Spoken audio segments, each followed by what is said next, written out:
this whole grouping of scenes is where it kind of slows down for me. When it's just hijinks for hijinks' sake, I'm kind of like, if it's a bit, it's got to be funny. It's got to be funny, and there's some good bits working for me. Yeah, but just a lot of like the last times they had like situational comedy with like silly situations, and now they're just like obligatory jokes. Cinematic fantastic. Klaatu, Barada, Nikto. I'll show you who I am and what I am. Bitten by a werewolf and lives, becomes a werewolf himself. Open the pod bay doors, Hal. I'm sorry, Dave. I'm afraid I can't do that. It's alive! It's alive! It's alive! Hello and welcome to the Cinematic Fantastic Podcast. I'm your host, Jason Weatherford. And your other host, William Weatherford. Get ready for opinions, dad jokes, and bad jokes as we watch and review sci-fi and fantasy films from the classics of yesteryear to the new favorites of today. So this fellow over here in the right corner was telling me, sleep, sleep, sleep. And I'm like, what? Wait, why are you asleep?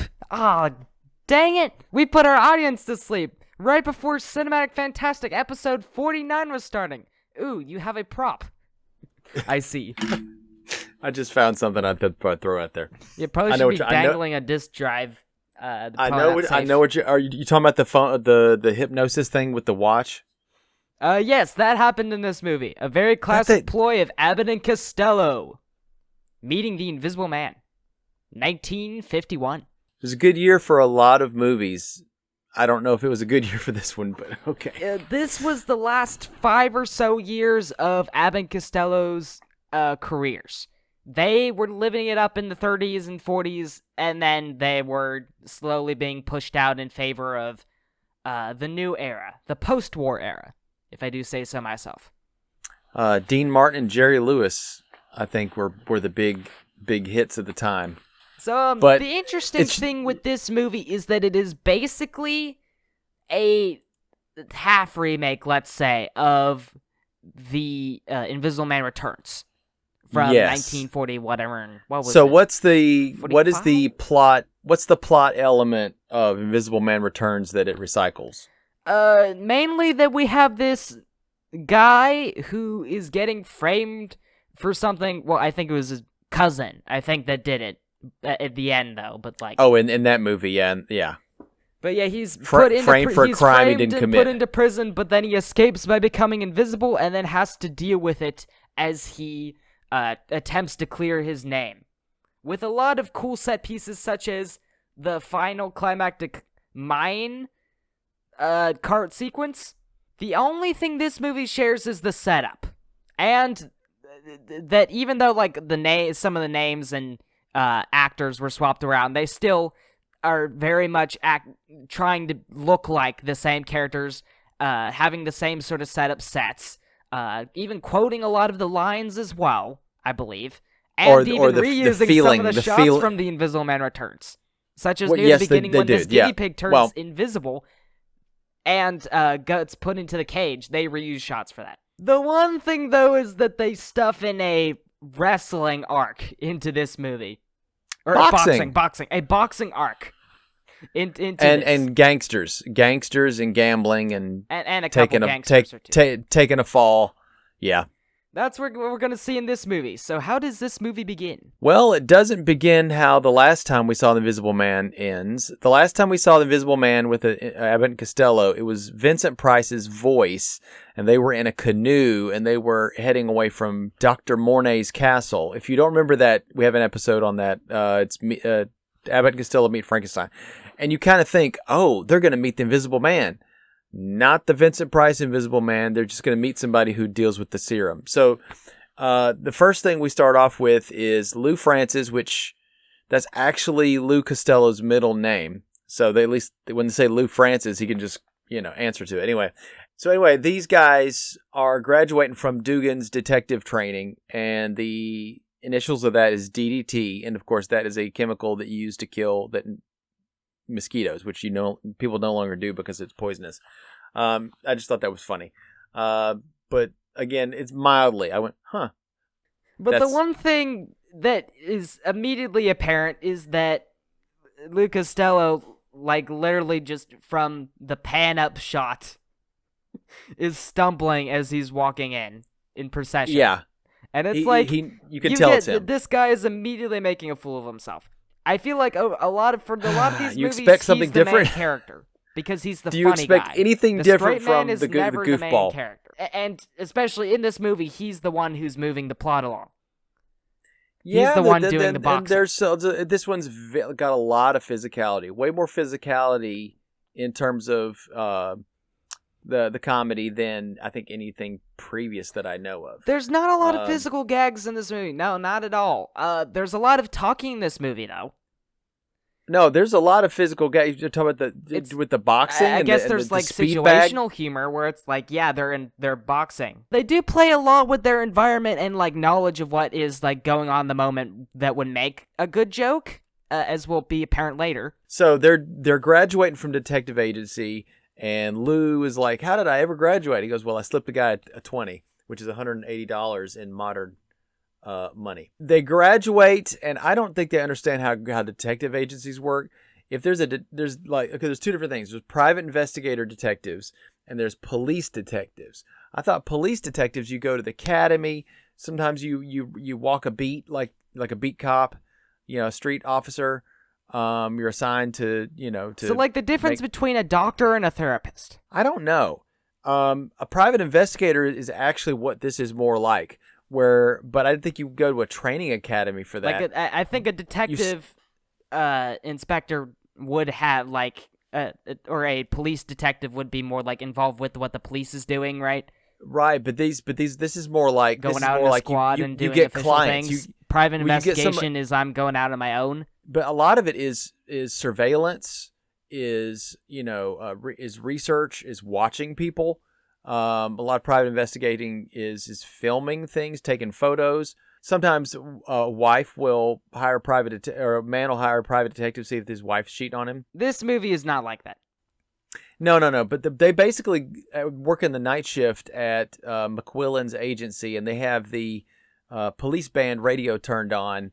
And they did have a helpful blackboard with all of the steps at the beginning. Detainment. Yeah. And at the end, it said payoff, like, we get paid money. I think they're just like, here's the conceit. Now let's go. Now they hear on the radio that there is a guy that has murdered his manager, supposedly. So they said, Tommy Nelson, he's like 5 foot whatever, and he wears whatever. But Tommy Nelson like runs right in as they're describing it. And Bud's like, I want to get that guy, Tommy Nelson. Oh, hey, how you doing? And then, but Lou is like, that's him. That's the guy. He, and I guess it's, he's always, one he thing knows. Though is we can't tell that he has blue eyes. I mean, they do like a dramatic shot of him staring into his magnifying glass, or right. That could be a lollipop. Blue eyes, brown hair. Yeah. He's eating the magnifying glass like a lollipop. He's licking the magnifying glass. He's a window licker, all right. Yeah, he's kind of dumb. I think he literally does go, if that's not Tommy Nelson, it's Frankenstein. It's Frankenstein. I was like, he would know. Yeah, there's two references to, to the Meet Frankenstein movie. Yeah, they're there's like, another one. See what we did back there? Remember that other great thing we did? No. Yeah. All right, so Tommy Nelson goes, I need you guys to take me over to this address. And they're like, cool, you're paying the money. We got you. I believe the set is the Munster's house, the Munster mansion, whatever it is. Yeah, I also thought that the old castle which was Dr. Mornay's castle is what they used for the Munster mansion later. I don't remember. But either way, they had it around. Yeah, they did. So Tommy's there to meet his girlfriend, Helen Gray, played by Nancy Guild. He says, I need to see the doctor. I think that's her dad, Dr. Gray, played by Gavin Muir. He has managed to recreate Dr. John Griffin's invisibility serum. And we see on the wall, we see a photograph of Claude Rains. I guess it's like a headshot. So they're like, oh yeah, that guy's. So that's kind of a callback, but I think they literally do that later in the boxing arc, where one of the two guys that Lou Costello fought to get where he was the screenwriter and the director. Yeah, of this movie. Yeah. That's hilarious to me. Okay, so make this point real quick. Dr. Griffin's formula makes you go insane or something like that. Like what they were saying. So that is a concern of Dr. Gray is that Tommy's going to go crazy. Only problem is Tommy's a little bit of a gruff kind of. I mean, you find out Tommy didn't do the murder, but Tommy's a little bit gruff and kind of jerky in the first place, and then he goes crazy. It's kind of like what was that? It was in Invisible Man's. It was Invisible Man's Revenge, where he was kind of a jerk anyway, and then he starts taking the formula, and then he's really bad. But with this, Tommy is saying things like, "I need to be an emperor, a master of the world, and people worship me," and you're like, "Oh, they're kind of using those elements from the original." In this one, James I don't Whale, think it goes Invisible insane so much as like Shakespearean. Dr. Doom. I don't think he does barely anything on the insane front. Well, he sounds like he's a super villain. He's like, Dr. Doom, that's me. He's just real over the top. I guess he just gets over the top.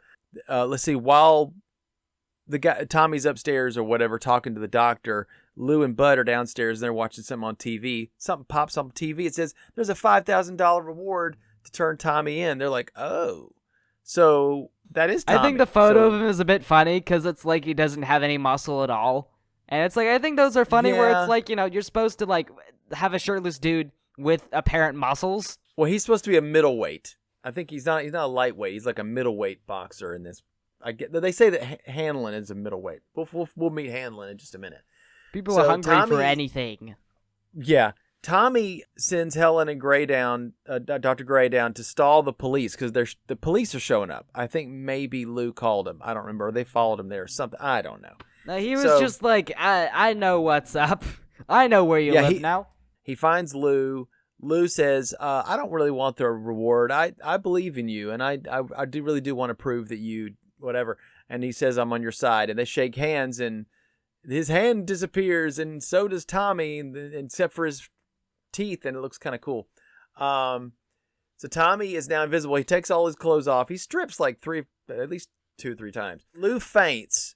And then we think Tommy is leaving again, but guess who shows up is the Inspector Roberts, played by William Frawley. Now, William, you probably don't know who William Frawley is, but I do, because William Frawley played Fred Mertz in the I Love Lucy show. It was Lucy and Ricky Ricardo live in the house, and down from them in the apartments is Fred and Ethel Mertz, and they were always getting into trouble.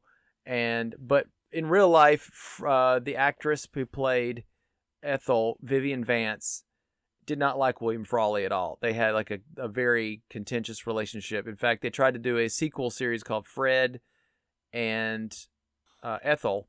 Yeah, they just always do that where it's like the names of the characters. Yeah, and it didn't work out because she's like, I don't want to do anything with him again. It's like the Cleveland Brown show. It's like, okay. It's just the name of the guy. At least the name. At least Family Guy is something new. Because the guy's not named Family Guy. Or American Dad.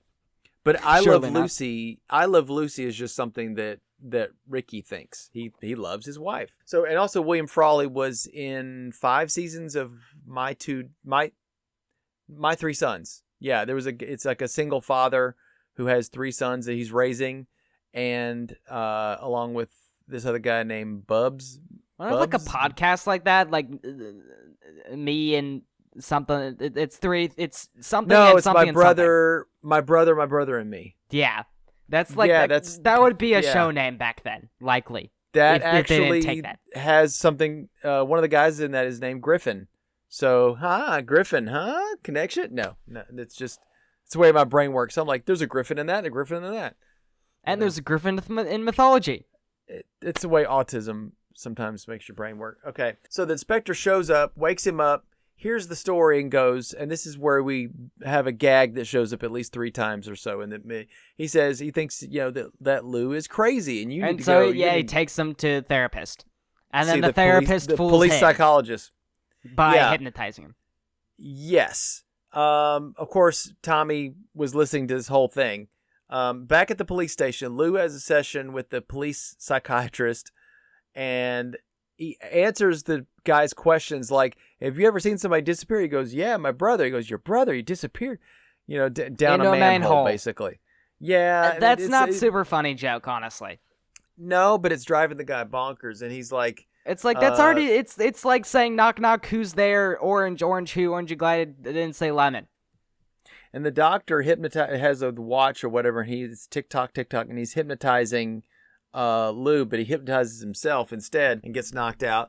And then somebody goes, "Hey, I wonder what they're doing in there." And he comes in there and he gets hypnotized. So eventually there's just a bunch of bodies all sleeping, hypnotized And in then the room. the police guy's like, just I get will say out.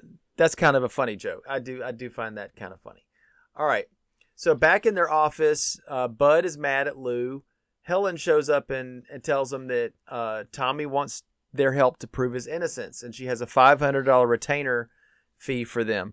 By the way, a retainer is... I was about to say, are you talking about like the no, that'd be an inhaler. Never mind. I'm like, Yes, it'd be funny. a $500 inhaler. inhaler. Yeah, little thing. You're paying them by the day. So the retainer means... I'm paying you in medicine. But a retainer is basically something you pay them money and they can't go work for another client for that whole day. So you're basically saying, I'm retaining your services. So you can't just go sell your services to another person on the same day that I need you to work. Anyway, they go, sure. And they said, first thing is I want you to take a suitcase to the woods. And they look in the suitcase and it's got goggles and, like gauze. And so it looks like... I was saying that it looks like Invisible Man cosplay. If you think of somebody doing a cosplay of the Invisible Man, that's what this is. But they're like, why do we need to take this out to the woods? Well, of course, because Tommy's out there. He needs to put on the outfit. And we only see it once. It's kind of a lame... They're just trying to minutes. keep it in your head that this guy's the Invisible Man. When I'm like, honestly, with the way this character's set up, like, you really just need to make him more interesting, either by divorcing him from the Invisible Man character, make him sort of like this anti-hero, I guess, more like, because their DNA is there, but you could just have more of that. Or just generally, like, make him more interesting, having more interesting dialogue. He has barely any. That's a little bit much to ask, I think. Of Yeah, these people. just make him a bit more interesting. That's my criticism for that. Here comes Roberts, Inspector Roberts again. He shows up, the police pull up, and then Tommy gets in the front seat and strips off all the whatever, and Lou kind of like almost faints or whatever. And they're like, well, where's the thing though is that Tommy? Tommy's catching gone. him immediately is the thing. It's just like, I know exactly where you are, so that every time you interact with this dude, I can find you immediately. That's like the one thing they never catch a break from him, which is a bit funny. Yeah. Well, they kind of give up because they're like, well, he ain't here, and we'll keep an eye on you. And they're like, okay, fine. But then the car leaves with Bud and Lou in the back seat, and Tommy driving, invisible. And there's like a little And scene he's where nearly running into every truck he sees. He is, because he's talking about, oh, they're just worried that this thing is going to make me insane and make me like try to kill people. And it's like, you are trying to kill people right now. You're proving it. But whatever. Bud tells Tommy that Helen said they're working on the antidote, the reagent. So without that, he would become a raving maniac with an uncontrollable urge to kill. Anyway, cue the motorcycle cop who rides by and sees them in the back seat, and they're like, no, the driver. And they're like, oh, and he looks and this is great. This is a great little gag, but he goes, he goes like, I'm going crazy. And then eventually you see like the motorcycle cop with the psychologist, and he's trying to hypnotize him to, and he's getting hypnotized at the same time. So yeah, I feel like they just reuse that one a bit, and it's like reused gags. They do that. They do that value. like two or three times. You get supposedly comedy like comes after in the threes. first two instances, then you're like, okay, just collapse these all into one. The next day, Bud and Lou arrive at the gym, and they see Rocky Hanlon, played by John Daheim. He is the leader contender for the middleweight crown, but some people were like, "Well, you could lick Tommy Nelson." Invisible Tommy tells Bud and Lou. He believes his manager was murdered because he went against taking a dive arranged between this guy O'Hara and Hanlon's gangster promoter Morgan, played by Sheldon Leonard. And you know when he says Sheldon Leonard, I know this is a famous actor, but I couldn't help but think about The Big Bang Theory, and the two guys are Sheldon and Leonard. Is that where they came up with the name? I don't know. Imagine there was some dude out there named Abbott Costello. That'd be great. I'd be I'm like, gonna take his last. I'm gonna take his first name as my last name, and you're gonna take his last name as your last name without marriage, because that'd be creepy. I do think that would be funny. I don't know if I'm curious now if somebody has actually named that. Tommy is eavesdropping because he's invisible. Okay, a conversation between Morgan and one of the men. They talk about arranging for Hanlon's next opponent, Malloy, to take a dive in the 6th round. They're fixing the bet. The gym owner lets Lou train, and we get a punching bag little joke. But interestingly enough, and this is probably the only real little bit of trivia I can bring up here, is that Lou Costello, when he was a young man, he actually boxed in school. I mean, he really did box. But he's doing this thing where he's, not even touching he's like hitting it with his elbow. It's kind of funny, but it goes on for way too long. It does. It does. He's hitting it with his head. It's kind of funny. People in 1950s were just guffawing and guffooing. There's a chortling. Everyone is gathering around. Everyone was kung fu fighting. No, everyone was gathering around, and they're watching this, the newspapermen, and they're like, wow, this guy's really good. Nobody's paying attention to Hanlon, and he's kind of getting upset at that. And Bud is trying to go, well, maybe, Lou should fight you. And they're like, no, he's got to fight next week with Malloy. And they're like, well, yeah, we're going to make the fight with Malloy look stupid, Yeah, we're going to make him mishandle the situation. Mishandling. This situation's been mishandled. Yeah, the situations, we're mishandling the whole thing. Well, we get a sample of that because Hanlon goes in for a punch, and Tommy had blocked his punch and punched him in the face. So, they're like, oh, this actually could be good. So they come up with the name Louie the Looper as his nickname, which we hear quite a few times. He goes, where have you fought? And he's talking about like back in school, but they think it's like back in the day. Chucky Lamonge and Chuck Grant, which is basically just, the writers and director Charles Lamont. Charles Lamont directed quite a few of these. I think he did almost all of the Abbott and Costello movies. Can you get a different director to kind of spice it up a little bit? It just seems like there's a lot of directors out there that they call journeymen or whatever, or just like for hire. Like if they just need a director that's just going to do a decent job, they don't have any kind of real auteur, really kind of flavor. They're just kind of come in, do the job, and kind of, I'm out now. There's a fancy hotel room scene next where Bud, Lou, and Tommy are playing cards. All invisible. The guy is entirely invisible throughout this. And I'm like, we get to see more invisible exposure because he barely touches anything in previous movies. It doesn't do way too much with that. But in here, we have a continuous shot with him, shuffling cards and dealing them, holding them.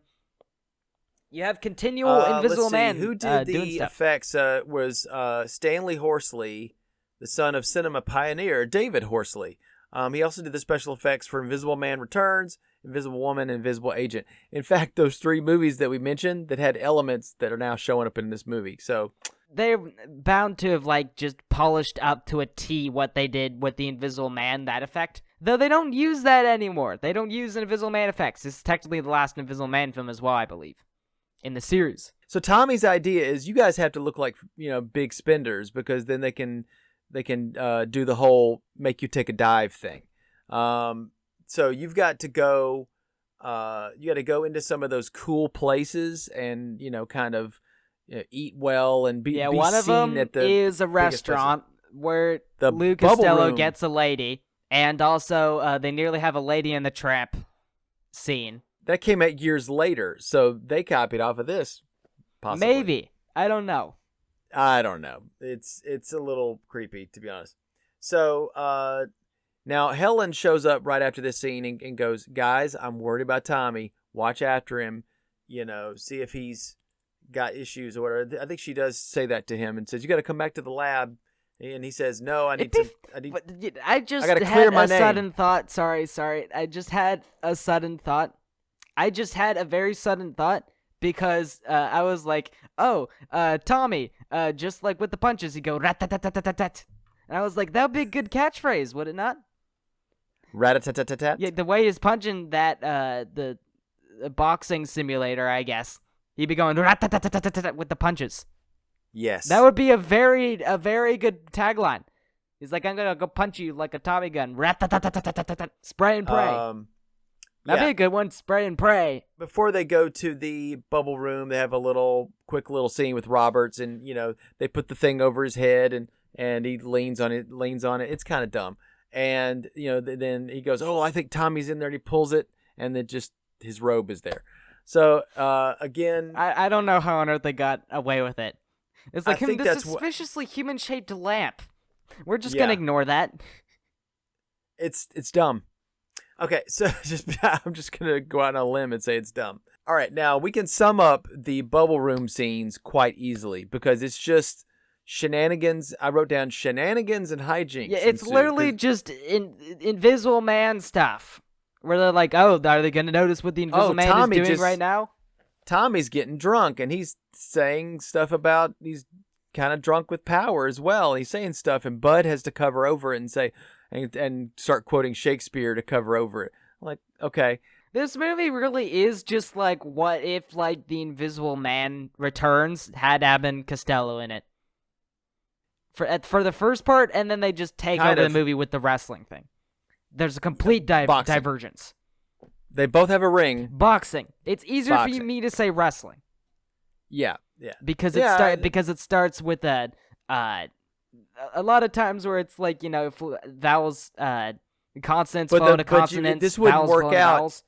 This wouldn't work out as wrestling You have to because you start can't pay a new consonant with boxing.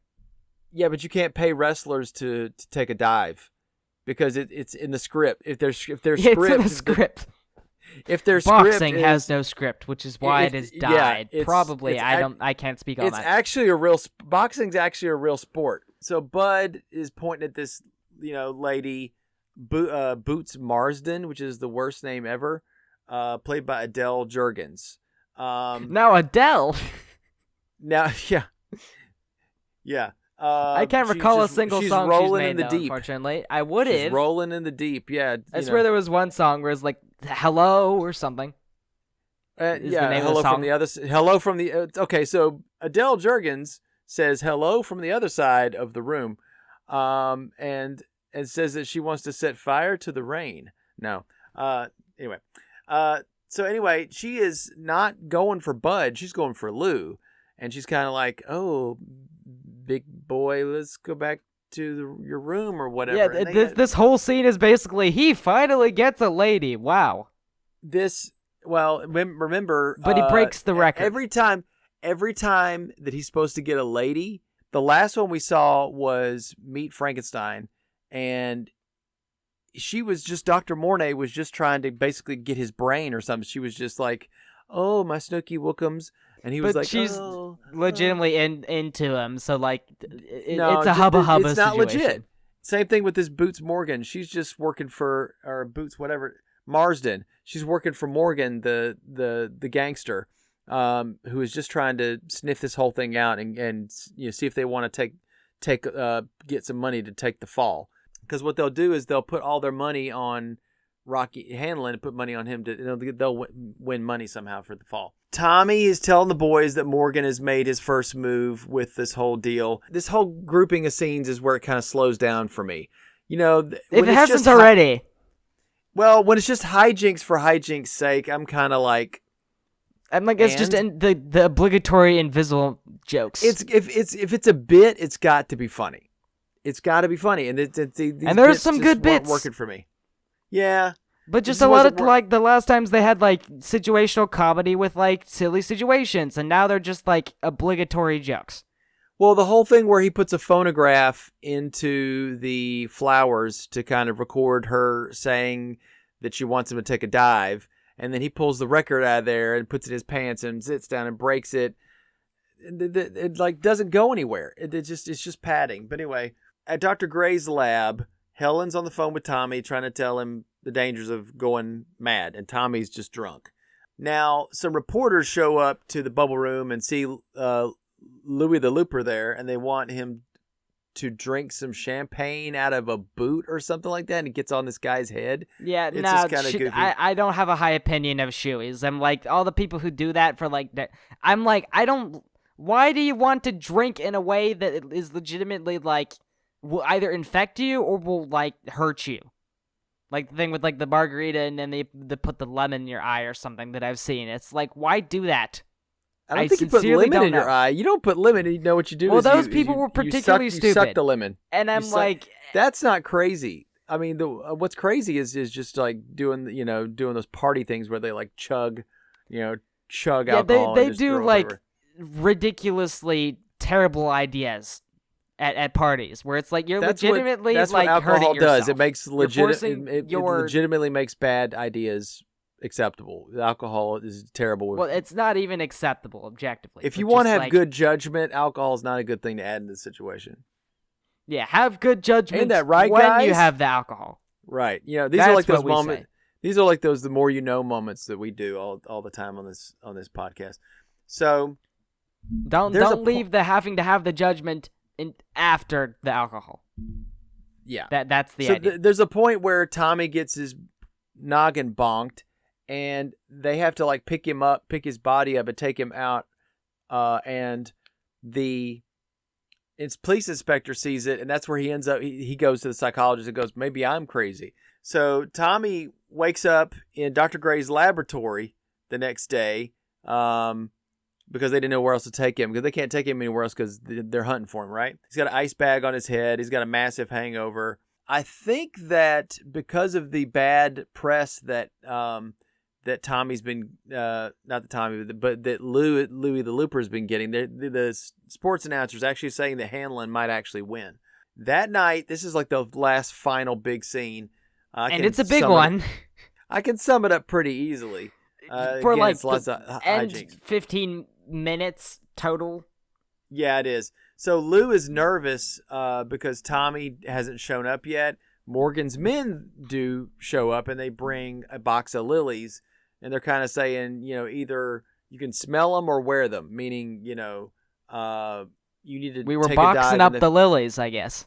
Yeah, you need to take a dive in the fifth round, 5 rounds, or we'll kill you, basically. If they take a dive in the 5th round, they get $15,000 of the take. That's quite a bit of money in that day and age. But Tommy is there listening in, and he kind of knows that Bud might go ahead with this. But Lou is still like, no, man, I'm still on your side. Rocky Hanlon and then Louis the Looper get introduced. Morgan's out there, and he's like 5, telling the arrangement. There's some boxing, and then there's a point where there's a spin move, and Lou knocks out Tommy. So he's trying to get some seltzer water to go spit it in Tommy's face to wake him up so that he'll keep fighting. It's stuff like that, tripping over the invisible body. I think that was the one thing. I'm like, okay, that's a unique gag. We have this guy, we're tripping over him. Yeah, but I have to hide it. But Morgan knows that was a pretty good gag. Morgan knows that Louis the Looper is not going to take a fall, so he asks for the torpedo, which is, I guess, one of his gangster guys. And they're gonna make a way where they're gonna have like a guy dress up as a cop. His name is Milt. He's gonna dress up like a cop, and he's gonna stand outside of Lou's dressing room and make sure nobody goes in and of course get the guy killed.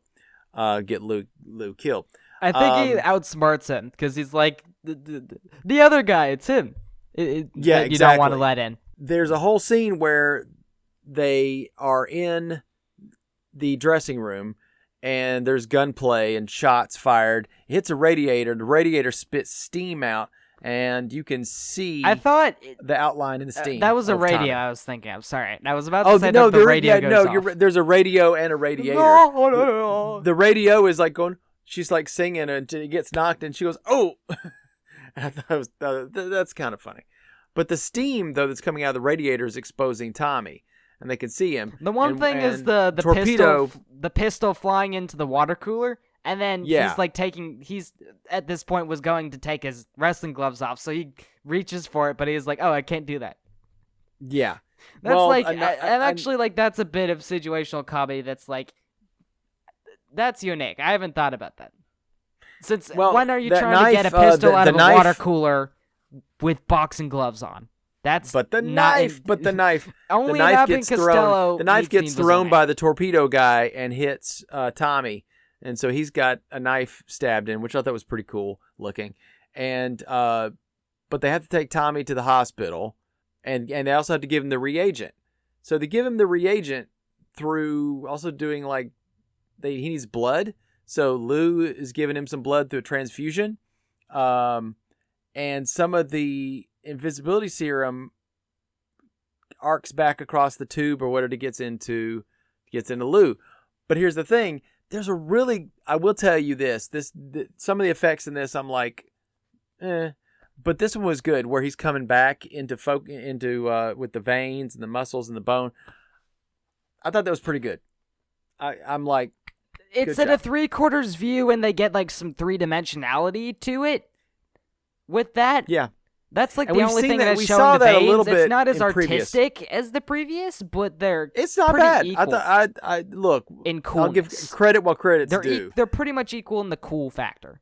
Yeah, but honestly, I was someone worked on drawing art of what the eyelids, the muscles without skin on top of them look like for the eyes. Well, we've got plenty of art that people have drawn over the years of that. Long story short, Lou is like, "Oh, I can be the best detective. I can find anybody," and Bud's like, "You can't even find yourself." And so he runs over. There's a little gag with like a elevator full of nurses or something, and them smacking Bud because they thought that he was messing with him or whatever.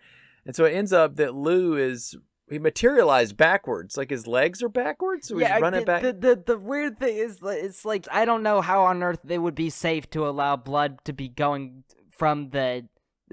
back from the injured person back into the donor. That's what I was looking for. Yeah, it doesn't make sense. You can't make it make sense. He immediately just like goes off and he's like, "Oh, I'm going to kiss a lady, this random lady, because I'm invisible." And I'm like, okay, that was legitimately out of pocket. The next thing that is also out of pocket as well, he comes back, but his feet are backwards. So he's like, "Yo, my feet are backwards." It's like, just like you, everything comes up backwards. And then the movie ends he with runs him backwards through running the crashes. backwards, like into the glass, and then that's the end. I'm like, what is that like? Done. Is it Roadrunner or something? The thing where like they rev up before going. Is that Roadrunner? Also, a little. It reminded me of it's like a little bit of Flintstones. All the cartoons do Sonic that. spin dash backwards into that wall. It's Sonic like, spin. It's like it's okay. That was legitimately. It's legitimately the funniest looking thing ever. I was like, okay. It's kooky. The one thing, though, that it's like most people are like thinking about like the ending when they leave a movie. And so it's like just the ending being the best. The thing is like, what do you even think about that? That's like, to put it all into perspective, it's not like a great movie, but like the ending being so out of pocket, it just... I think they were just throwing something at the wall and see what sticks. I was like, okay, this is the goofiest looking thing that you've just presented me here. His legs are on backwards, and the way he revs up and runs backwards into the glass, and then we don't know what happens to them after that. In my canon, he is passed. Okay, so I do believe they. What do you think about this movie? Hold on. I just wanted to say that I do believe that they would do like their first name for all the movies moving forward. They would just reuse their first name, but like different last name. I'd have to look and it's see. Kind of like but you might be Barbie, but like the opposite of Barbie in the sense that Barbie does like change her character's name. For the Barbie movie, they're like, "Hey Barbie, hi Barbie, hey Barbie." They're all named Barbie except for like Midge or Skipper or something. All the Kens are named Ken in the Barbie movie. They're like, "Hey, Ken." Hey, I think Ken. they would eventually, there would be many where they do just use Barbie. But with they'll a put different role. they'll put the name of what she's doing. Like boxing promoter Barbie, or private detective Barbie. Wheelchair Barbie. That's the one that always comes That's to mind. not a to me. job. That's That's not a job. They I don't. mean, I don't know how many times they made like the wheelchair Barbie, but like they did that like back in the day, at least in the earlier years. That's kind of that's in poor taste, because they're just like, here's a job, here's a career, here's a job, here's a career, here's a handicap. No, people in And they're trying wheelchairs to can say do. that Barbie could, it doesn't matter if Barbie has a handicap. No, it doesn't. But there should be some other job associated with it. Just add that a you can Dr. do. Barbie into the set, I guess. Yeah. So what I think about the movie is that there's a lot of dragging. There's a lot of, the jokes are very predictable in the sense that invisible joke, obviously. And I didn't expect like the Lady and the Tramp thing. And a lot of it is like we have to lock into, for the first quarter, the first third, we had to lock into the previous story. And then they were just like, oh, but let's get rid of the story for wrestling. And I'm like, okay, well then, why couldn't you just like make this guy a new character, or like untie it from the Invisible Man Returns at least a bit more? I don't get it. Well, this movie is not as bloated with characters like Meet Frankenstein is, but I enjoyed Meet Frankenstein a lot Like you more. could cut just to the wrestling stuff, and it's like, or the boxing stuff. I did like the boxing scene at the end. I did. It was fun. It was fun to see that happen. It's like those but- are some of like the funnest like the Disney Looney Tunes, those cartoons. Boxing is one of those situations that's like that's wait a always minute. gonna be funny. Also with Disney, They always gotta do that. Sport Goofy had a boxing episode, I think, where they talked about. I think this is like an old. I think the boxing one is an older one, and the workout one is really funny. And that one's. I remember these from when I was a kid. But they were old classic stuff when I was a kid. All right, so we want a movie where an invisible guy tries to prove that he didn't do a crime or whatever. The Invisible Man Returns. Invisible Man Returns. If you want a movie with like action, Boxing. adventure, and some comedy, If you want Abbott and Costello box, Invisible this is Agent. the only movie for you. Invisible Agent. If you want a decent comedy with invisible stuff in it, it's Invisible Woman. To be honest, after Meet Frankenstein, when we're seeing some of these Abbott and Costello movies come up, I'm just like, I'm kind of not. They're not so bad. They're good. There's bad movies like, with schlocky monster movies coming up. Yeah, the worst sin is a boring movie. Yeah, but I think There's so many movies out there that it's just like a lot of them are just like, yeah, this was hours of my life spent. yeah, That's but the there only are, There are thing. movies that are so bad they're good, and some of those are coming up in our They're next just season. like that filled up a plane ride. I am looking forward to our next movie, which is When Worlds Collide. Yeah, because one I of read the things that wrestlers do is colliding into people. So what happens when two worlds do that? Yeah, I just finished the book the other day. There's a lot of discussion with this too, because there's scientific stuff. It's an end of the world kind of movie, so it's it plays into those disaster movie kind of tropes, that we would see later in the 1960s and 70s, and a lot in the 2000s as well. Like Armageddon, Deep Impact. One of the worst ones is called The Core. It's like the Earth has a core in it, but it rotates, and it's slowing. It's not rotating. They're like anymore. they saw that one scene from 2001: A Space Odyssey or whatever on Earth it actually originated from, where the walking on the spaceship because it turns around Earth that's circular and you're walking on the edge of the spaceship, and it's like imagine we could do that, but it's the core of the Earth. But the whole joke of this is they have to restart the core of the Earth with bombs. They have to get in this vessel and go to and they're going. Man, when the only way you can solve your problems is the self-destruct button. When worlds collide, Jason and William will collide over this movie, and we'll probably agree on that this is awesome. I hope this movie is awesome. It's got everything going for it. Spectacle, building a rocket, a large celestial body is going to slam into the Earth. Now worlds are going to collide. Worlds are colliding, Jerry. Worlds are colliding. So, in due time, that's been Cinematic Fantastic.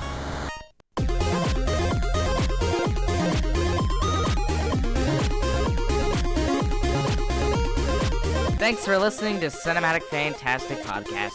Click here and here for some more excellent content. Hope you'll enjoy it. See you soon.